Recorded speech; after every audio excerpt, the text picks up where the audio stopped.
R15 এর দিন শেষ বেনেলিতে বাংলাদেশ। হায়ার সিসির বাইক বাংলাদেশে আসার পর থেকে বাংলাদেশে যে বাইক কমিউনিটির মধ্যে যে সিন্ডিকেটটা ছিল সেটা কিন্তু ধরা পড়ে গিয়েছে। সো R15 ভার্সন 4 এগুলোর প্রাইস কিন্তু খুবই বেশি রাখা হতো, কিন্তু এখন যে হায়ার সিসির বাইকগুলো আসছে বাংলাদেশে সেগুলোর প্রাইস কিন্তু তুলনামূলকভাবে কম সিসি অনুযায়ী।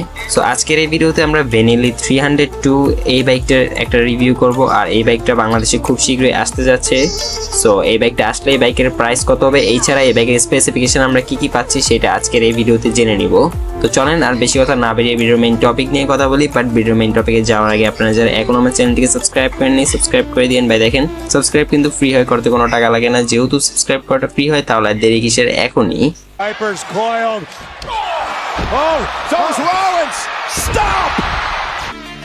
তো শুরুতেই কথা বলি এই বাইকের ইঞ্জিন নিয়ে। এই বাইকের ইঞ্জিন হিসাবে আপনারা পাবেন 300 সিসির 4 stroke 8 valve double cylinder liquid কুলেটের FI DOEC এর একটা ইঞ্জিন। এই বাইকের ইঞ্জিন দিয়ে আপনারা এই বাইক থেকে ম্যাক্সিমাম পাওয়ার পাবেন 38.79 PH এট 11500 RPM এবং ম্যাক্সিমাম টর্ক পাবেন 26.5 নিউটন মিটার এট 10000 RPM। এই বাইকের পাওয়ার কনফিগার কিন্তু অনেক বেশি এবং এই বাইকে কিন্তু আপনারা ডুয়েল সিলিন্ডার পেয়ে যাচ্ছেন। এই বাইকের এই ইঞ্জিন কনফিগার দিয়ে আপনারা কিন্তু এই বাইক থেকে সর্বোচ্চ গতি তুলতে পারবেন 180 কিলোমিটারের উপরে এবং সর্বোচ্চ মাইলেজ পেয়ে যাবেন 20 থেকে 30 কিলোমিটারের আশেপাশে। এখন একটু কথা বলি এই বাইকের টায়ার এবং ব্রেক নিয়ে। সো এই বাইকের ফ্রন্ট হুইলে আপনারা পাচ্ছেন 110/70 সেকশনের টায়ারের সঙ্গে 260 মিলিমিটারের ডিস্ক উইথ ABS এবং রেয়ার হুইলে আপনারা পাচ্ছেন 150/60 সেকশনের টায়ারের সঙ্গে 240 মিলিমিটারের ডিস্ক উইথ ABS। অর্থাৎ এই বাইকে আপনারা ডুয়েল চ্যানেল ABS পেয়ে যাচ্ছেন। এছাড়া এই বাইকের রাইডারের কমফোর্টের জন্য ফ্রন্টে ইউজ করা হয়েছে আপসাইড ডাউন সাসপেনশন অর্থাৎ USD সাসপেনশন এবং রেয়ারে ইউজ করা হয়েছে মনোশক সাসপেনশন, যেটা প্রিলোডেড এবং অ্যাডজাস্টেবল থাকছে।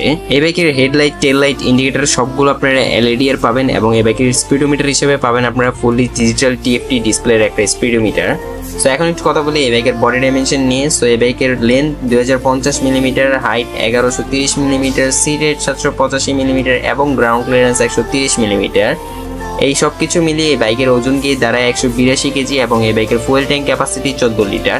সো এই তো ছিল এই বাইকের স্পেসিফিকেশন সম্পর্কে। এখন কথা বলি এই বাইকের প্রাইস নিয়ে। ইন্ডিয়াতে এই বাইকের প্রাইস 3,60,000 রুপি, যেটা বাংলাদেশে গিয়ে আসলে দাঁড়াবে প্রায় 5,50,000 টাকার উপরে, আর এর বেশিও দাঁড়াতে পারে, কেননা ইন্ডিয়াতে R15 ভার্সন 4 এর প্রাইস যেখানে 1,90,000 রুপি বা 2 লক্ষ রুপি, যেটা বাংলাদেশে এসে গিয়ে দাঁড়ায় প্রায় 4 লাখ টাকার উপরে, 5 লাখ টাকার মতন।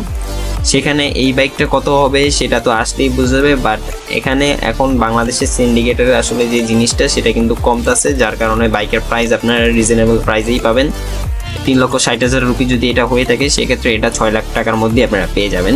সো যাই হোক, এই তো ছিল আজকের এই ভিডিওটা যদি ভালো লাগে তাহলে কমেন্ট এবং লাইক করতে বলবেন না, আর যদি একটু বেশি ভালো লাগে তাহলে যা করতে হবে সেটা আমি বলবো না, সেটা আপনারা আমার বিপ্লব ভাই বলবে। বিপ্লব ভাই বলেন। एक तो लाइक और शेयर ठोक दीजिए, महाकाल का दबाकर लाइक और शेयर ठोक दीजिए, 5,000 लौटे दिख जाना चाहिए।